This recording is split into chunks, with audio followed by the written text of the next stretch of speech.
I woke up in a hospital bed, staring at the ceiling. My 70-year-old body felt heavier than ever, but that wasn't the worst part. The worst part was the voice of my son, who now had a son of his own, standing at the door, saying words that cut through me like a knife. "Dad, I don't know if I should even be here." That's when it hit me. This was the sum of my life. 7 decades, and I had built nothing. No real bonds, no deep friendships, just regrets stacked on regrets like bricks in a wall. I had spent my entire life chasing the wrong things, and now, lying in that hospital bed, I had nothing but time to think about all the lessons I should have learned earlier.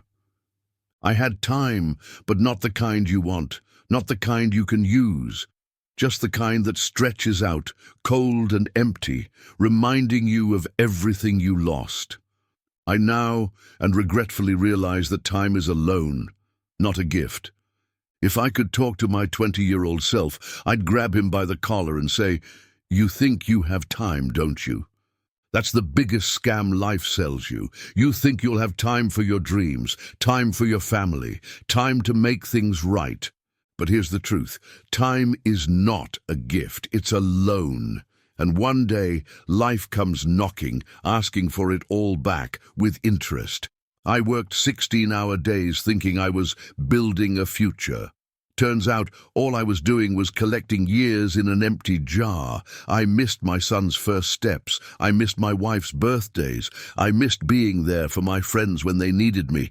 And for what? A few extra zeros in my bank account that I was too old to enjoy. I used to think money would make up for my absence, that one day when I had enough, I'd finally have time to live. But life doesn't wait. It doesn't pause while you chase success. It keeps moving, and if you're not careful, you'll look up and realize you missed it all. Friedrich Nietzsche once said, "He who has a why to live can bear almost any how."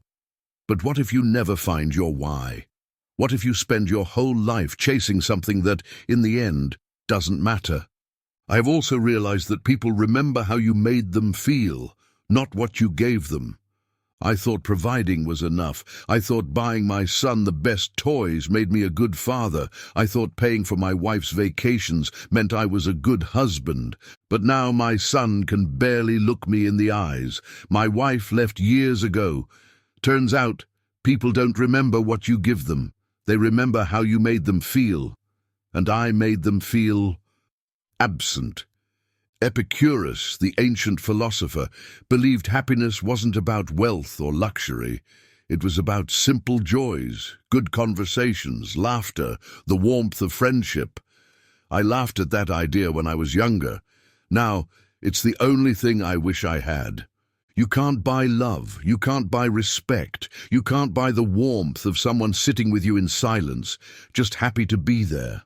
But you can lose all of that if you think material things will fill the gaps where your presence should have been. I have also realized that pride will make you the loneliest person in the room. There was a time when I held grudges like trophies. If someone wronged me, I cut them off.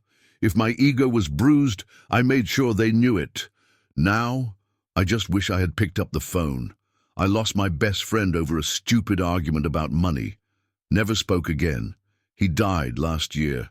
I didn't even go to the funeral. Not because I didn't want to, but because I was too ashamed. Too much time had passed. I see it now. Pride is just fear in a fancy suit. Fear of being vulnerable. Fear of saying, I was wrong. And that fear, it cost me everything. You think you have time to fix things, but let me tell you, you don't. One day you'll wake up and realize the people you thought would always be there aren't. I've also realized that if you're not laughing, you're losing. I used to take myself so seriously. Life was a battlefield, and I was always on edge. Then one day I saw an old man slip on a banana peel. Yes, a literal banana peel, and instead of being embarrassed, he just laughed. Hard, like a kid. And for the first time in years, I laughed too. That's when I realized something. Life is ridiculous. We stress over things that won't matter in a year. We hold on to pain like it's gold. But at the end of the day, we all end up in the same place, with nothing but the memories we made.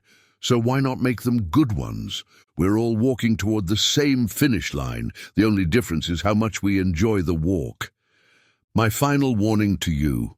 I don't know how much time I have left, maybe weeks, maybe years, but if you're young, if you still have time, don't make the mistakes I did. Love loudly, forgive quickly, laugh when things go wrong, chase things that matter. Because one day you'll wake up in a hospital bed, staring at the ceiling, wondering where it all went. And trust me, you don't want to realize too late that you lived your life all wrong. So go, live, before time comes knocking. Thank you for watching and listening to this story. Please like, comment, and subscribe to this channel. Cheers, guys. Have a good one.